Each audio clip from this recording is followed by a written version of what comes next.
Intro. Where does your focus go? That simple question has the power to shift your life. You can always find something to be upset about. That's easy. But ask yourself, do you focus more on the past, the present, or the future?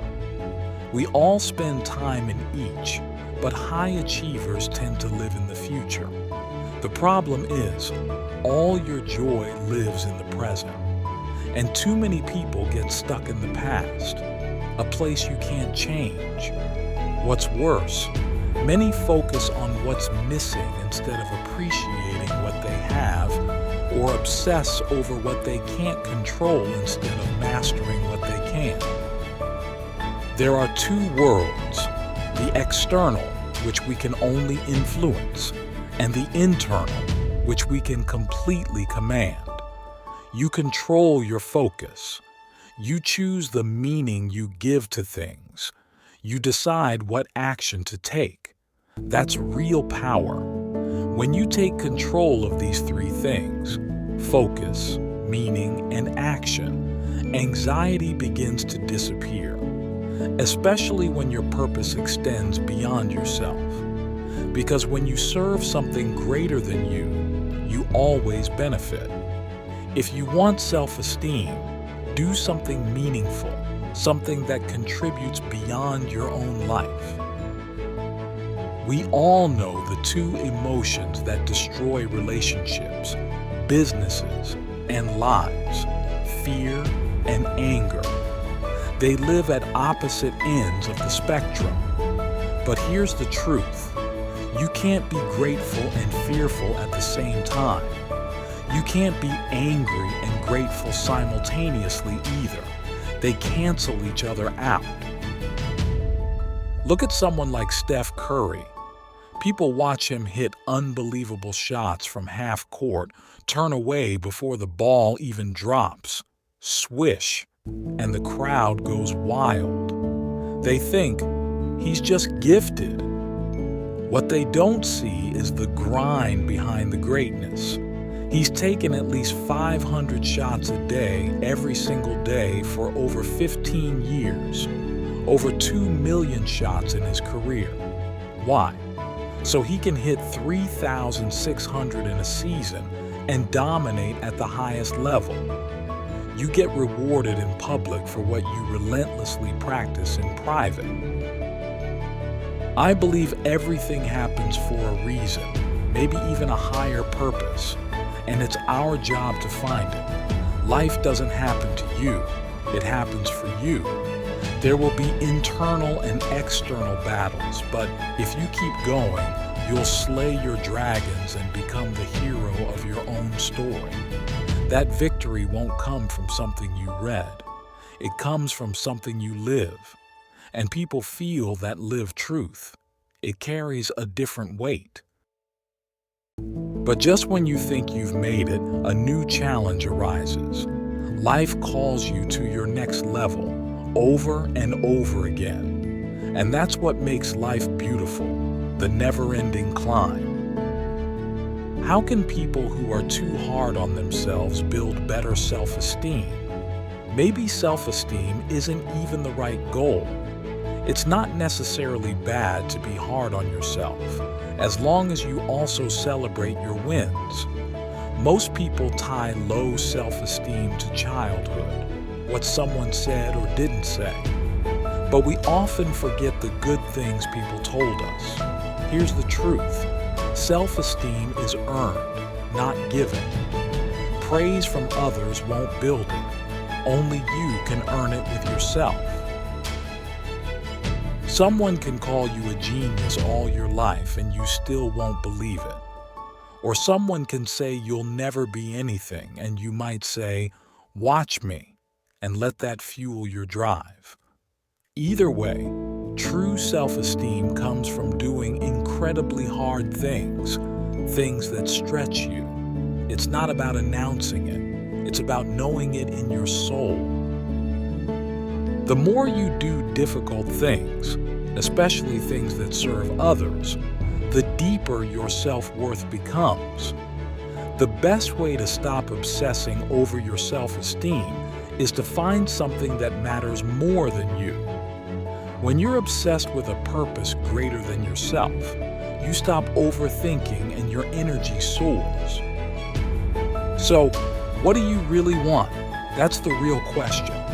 If you want an extraordinary life, define it on your own terms. For one person, it's raising kids with love. For another, it's building a billion-dollar company.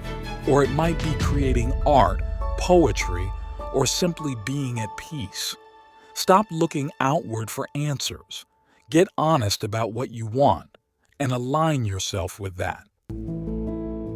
If you can chase your dream while serving others at the same time, that's where deep meaning comes from. Not from praise, not from external validation, but from the internal sense that your life matters. And while it's okay to be hard on yourself, comparisons will kill your energy. Everyone has a different path, timeline, and purpose. It's fine to hold yourself to a high standard, but beating yourself up lowers your energy, and low energy robs you of results, joy, impact, and the drive to keep going. So yes, earn your self-esteem, but don't forget, the real secret is to lose yourself in something bigger. That's where lasting energy and fulfillment come from. When I started, my fuel was anger. I wanted to prove people wrong. That fire helped me move forward, but that fuel doesn't last. The next stage was driven by fear of failure. That gets tiring too. Eventually, I reached a place where I knew who I was. I wasn't trying to prove anything. I just wanted to help. That's the shift from push to pull. Push is willpower, forcing things to happen. Pull is when something larger pulls you forward, and there's no limit to that energy. It becomes effortless. You're obsessed with creating, giving, doing something that matters, and it fills you with joy along the way. Remember this, where focus goes, energy flows. It may sound cliche, but it's true. We don't experience life. We experience the life we focus on. In any given moment, you can find what's wrong, or you can find what's right. It's not about blind positivity. It's about intelligent focus. What you choose to focus on becomes your reality. We all have a pattern. Sometimes we focus on what we have, but often we obsess over what's missing. Most people live in lack, but you can train yourself to focus differently. Focus creates meaning. Meaning creates emotion, and emotion defines your quality of life. Think about that. You can rewire everything with one decision, what to focus on. We all want to be taken seriously, but sometimes that pressure just reflects our own fears. True spiritual growth isn't about religion. It's about being comfortable in your real self. We're all trying to become something, but often we already are that thing. We just don't see it. Accepting and appreciating who you really are, without pretending, will lift a massive weight off your shoulders. It clears away pain, wasted energy, and fear. There's no quick fix for this. It's the hero's journey. You do the work and then surrender. I've done my part. Now let life flow through me. It's not about life happening to you or even by you. It's about life happening for you. But that shift isn't easy. It has to be earned. Confidence without competence is delusion. If you want real freedom, you have to stop being the victim. Your past doesn't define you. Your current challenges don't control you. Have you ever experienced something awful, something you'd never wish on anyone, but years later, you look back and say, I wouldn't want to go through it again, but I'm grateful it happened? Because that pain made you more. It made you stronger, more compassionate, more capable.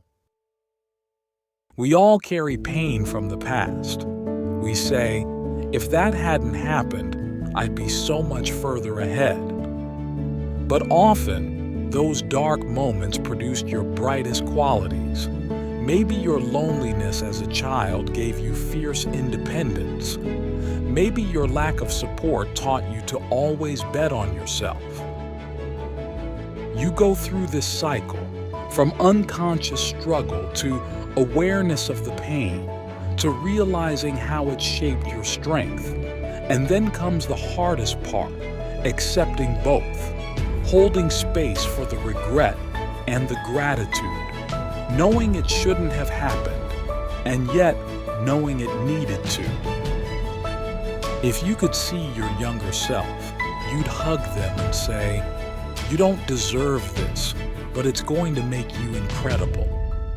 I don't believe everything is meant to be, but I do believe every moment gives you a choice. Will you use this moment or let it use you? We all go through highs and lows, but if you do the deep work early, you reach a place of peace.